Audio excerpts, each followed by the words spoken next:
आज जो स्टोरी मैं आपको सुनाने जा रहा हूँ, यकीन मानिए आपके रोंगटे खड़े हो जाएंगे इसको सुन के। जितना मिस्टीरियस ये केस है उतनी ही डरावनी भी है। मानो इसके आगे टाइटैनिक भी पानी भरता हो। और टाइटैनिक की तरह इस पर भी एक मूवी बनी है फैंटम शिप नाम से। एक्चुअली ये इंसिडेंट तब पॉपुलर हुआ था जब एक ब्रिटिश ऑथर कॉनर डायल ने द कार्नियल मैगजीन में गुमनाम रूप से मिस्ट्री पर बेस्ड एक शॉर्ट स्टोरी पब्लिश की थी। तब लोगों को इसके बारे में पता चला था। ये कहानी है एक जहाज की जिसका कि नाम मैरी सेलेस्ट होता है। एक्चुअली में इसके 3 नाम होते हैं, अमेजन, मैरी सेलेस्ट और ब्रिंगेटाइन। इसको ईयर 1860 में अमेरिका में बनाया गया था। ये जहाज 7 नवंबर 1872 को अपनी यात्रा शुरू करती है। ये 7 क्रू मेंबर के साथ और कैप्टन बेंजामिन स्पूनर ब्रिक्स और उनकी वाइफ सारा और उनके 2 साल की बच्ची सोफिया के साथ रवाना होती है, जो कि एक अल्कोहल और कुछ कोयले लेकर जा रहा था। और इस जहाज का डेस्टिनेशन इटली था। ये सिर्फ शराब के बैरल और कोयलों को लोड करता है और अब ये अपनी जर्नी के लिए रेडी था और न्यूयॉर्क सिटी से निकलता है और अच्छे से अपनी डेस्टिनेशन की तरफ आगे बढ़ने लगता है। और अब वो अटलांटिक ओशियन में था और सडनली मौसम खराब होने लगता है और इस जहाज को लगभग 2 हफ्तों से भी ज़्यादा खराब मौसम का सामना पड़ा, लेकिन ये फिर भी नहीं रुकता। ये कंटिन्यूसली चलता रहता है और इसका लास्ट लॉग एंट्री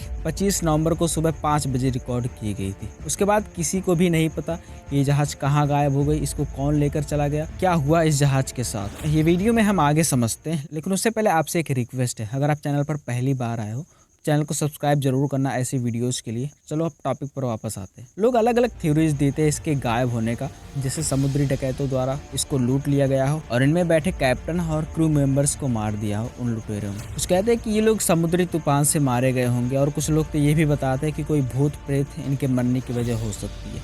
अब इन तीनों रीजन्स में से जो पहला रीजन है कि लुटेरों ने जहाज को लूटा और सब लोगों को मार दिया, लेकिन अजीब बात यह है कि जहाज लूटा ही नहीं था, सारी चीजें एज इट इज वहां पर पड़ी थी। और दूसरा जो रीजन है कि कोई समुद्री तूफान आया होगा और सारे मर गए। तो आपको बता दो कि जहाज बिल्कुल सेफ था। ऐसे कोई भी सिचुएशन वहां पर नहीं दिखी जिससे लगे कि कोई तूफान आया था जिससे सारे लोग मर गए। और तीसरा जो रीजन दिया जाता है कि वो जहाज ही भूतिया था। लेकिन एक्चुअल में क्या रीजन है, क्या हुआ था उस जहाज के साथ, ये आगे आपको पता चलेगा। ये जहाज न्यूयॉर्क से निकलती है, लेकिन रास्ते में गिब्राल्टर स्ट्रेट में भटकते हुए पाया गया था और इसी पार्टिकुलर जगह पर जहाज से सारे क्रू मेंबर्स और कैप्टन गायब थे और उनकी वाइफ जो थी वो भी गायब थी उनके बच्चों के साथ, जिसके साथ एक लाइफ बोट भी गायब थी।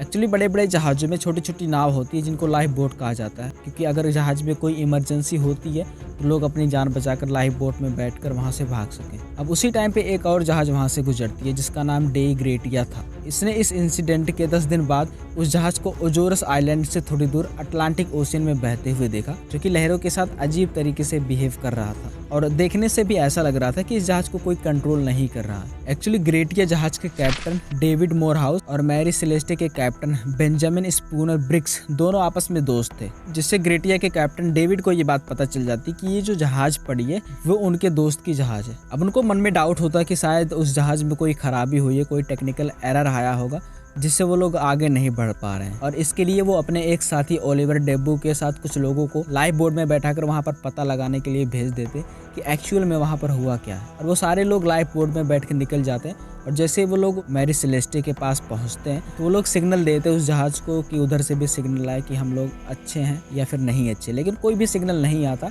तो ये लोग सोचते हैं कि क्यों ना जहाज के पास जाया जाए। तो वो लोग जहाज के पास भी जाते हैं, तब उनको कोई भी सिग्नल नहीं मिलता। अब वो लोग सोचते हैं कि जहाज के क्रू मेंबर्स और कैप्टन को पेंडेमिक बीमारी हो गई, जिसके चलते उन लोगों की अब हिम्मत नहीं है जहाज को चलाने की और रिप्लाई करने की। तो वो लोग डिसाइड करते हैं कि हम लोग खुद ही जहाज पर चढ़ेंगे और वो लोग जहाज पर चढ़ते भी हैं। और हैरानी की बात यह है कि उस जहाज में कोई उनको नहीं मिलता, ना क्रू मेंबर्स मिलते हैं ना ही कैप्टन मिलता है। वहाँ टेबल्स पड़े थे, टेबल्स पे कुछ ब्रेड पड़े थे और एक तलवार पड़ा था जिसमें खून लगे थे। और ये तलवार कैसा था वो आगे आपको पता चलेगा इस वीडियो में। इसके अलावा उन लोगों को ऐसा कुछ भी प्रूफ नहीं मिला जिससे लगे कि जहाज में मारपीट हुई है या फिर लुटेरे आए होंगे जहाज को लूट कर गए होंगे, क्योंकि सारी की सारी सामान जो थी वो अपनी जगह पर पड़ी थी। लेकिन 2 लाइफ बोट में से एक लाइफ बोट गायब थी। अब ये देखकर वो लोग हैरान हो जाते हैं कि आखिर सारे लोग गए कहाँ। अब ये लोग ज़्यादा कुछ तो कर नहीं सकते थे वहाँ पर, तो ये लोग वापस आ जाते हैं और लोगों को इस जहाज के बारे में बताते हैं। लेकिन अभी भी पता नहीं चला कि उन लोगों के साथ आखिर में हुआ क्या था। यहाँ पर एक और थ्योरी लोग देते हैं कि ओजोरस में जहाँ पर शिप मिली थी वहाँ पर टेम्परेचर जो होता है वो काफ़ी हाई होता है, जिसकी वजह से अल्कोहल के वेपर्स एक्सपैंड हुए होंगे, जिससे जहाज का जो मेन हैच है वो उड़ गया। हैच एक्चुअली में पानी को शिप के अंदर आने से रोकता है, जिससे उन लोगों को लगता है कि शिप डूबने वाली है और एक लाइफ बोट लेकर वो वहाँ से निकल जाते हैं अपनी जान बचाकर। लेकिन रिपोर्ट्स के अकॉर्डिंग जो मेन हैच था वो बिल्कुल सेफ था, उसको कुछ भी नहीं हुआ था। लेकिन टोटल 1701 अल्कोहल बैरल में से 9 बैरल खाली थे और सारे बैरल्स की तरह वो 9 बैरल सफ़ेद ओक से नहीं बल्कि लाल ओक से बने थे। एक्चुअली रेड ओक जो होता है उसकी लकड़ी उतनी मजबूत नहीं होती जितनी व्हाइट ओक की होती है, और रेड ओक की लीक होने की संभावना ज़्यादा होती है, और वो सारे 9 बैरल खाली थे जो रेड ओक से बने थे। इसका मतलब अल्कोहल पूरी तरह से लीक हो चुका था उन सारे 9 बैरल्स में से। लेकिन फिर भी उससे उस शिप का कोई नुकसान नहीं हुआ था। लेकिन जब जाँच हुई तो पता चला कि उसका एक पंप टूट गया था और डेक पर करीब 3 फीट तक पानी भर गया था। लेकिन यहाँ पर बताया जाता है कि कैप्टन ब्रिक्स ने मैरी सेलेस्टे के ओजोरस पहुंचने से एक दिन पहले ही सांता मारिया आइलैंड के नॉर्दर्न में जाने के लिए रास्ता बदल दिया था, और शिप की लास्ट एंट्री जो थी,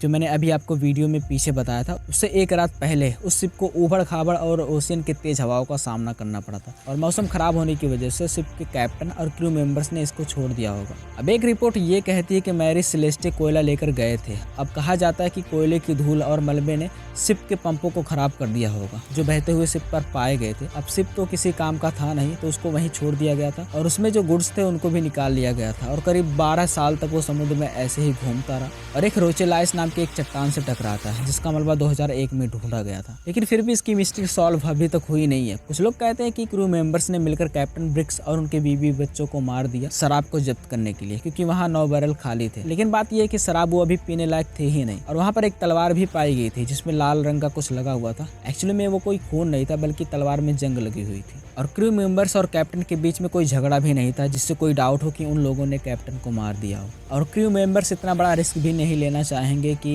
एक अटलांटिक ओशियन में लाइफ बोट के सहारे जाया जाए। अगली थ्योरी जो लोग देते हैं कि हो सकता है समुद्र की एक बड़ी लहर उनको ले डूबी है, लेकिन ये थ्योरी उस सिचुएशन से मैच नहीं करती, क्योंकि वहाँ पे सारी जो चीज़ें थी वो एज इट इज़ वहाँ पर पड़ी थी। हालांकि डेक पे थोड़ा सा पानी भरा था, लेकिन ये इम्पॉसिबल है। इतनी बड़ी लहर आई और सारे के सारे एक साथ बह गए और शिप पर कुछ ज़्यादा असर नहीं हुआ। अगली थ्योरी ये है कि कैप्टन और क्रू मेंबर्स को लगा होगा कि शिप डूब रही है और इसीलिए वो लाइफ बोट में बैठकर वहाँ से भाग गए, क्योंकि ये भी एक रिस्की काम था लाइफ बोट में बैठकर भागना एक अटलांटिक ओशियन में, तो शायद बड़ी लहर से उनकी डेथ हो गई होगी। अब इस थ्योरी को कोर्ट ने भी माना कि ये पॉसिबिलिटी हो सकती है। बस यही थी द मैरी सेलेस्टे की स्टोरी। अगर ये वीडियो आपको पसंद आई होगी तो हिमालय की मिस्ट्री वाली वीडियो भी आपको जरूर पसंद आएगी, जिसका लिंक मैंने पिन कमेंट में दे रखा है, वहां से जाकर आप इसको देख सकते हो। बाकी चैनल को सब्सक्राइब करना अगर हमारी वीडियोस आपको वर्थ इट लगती है।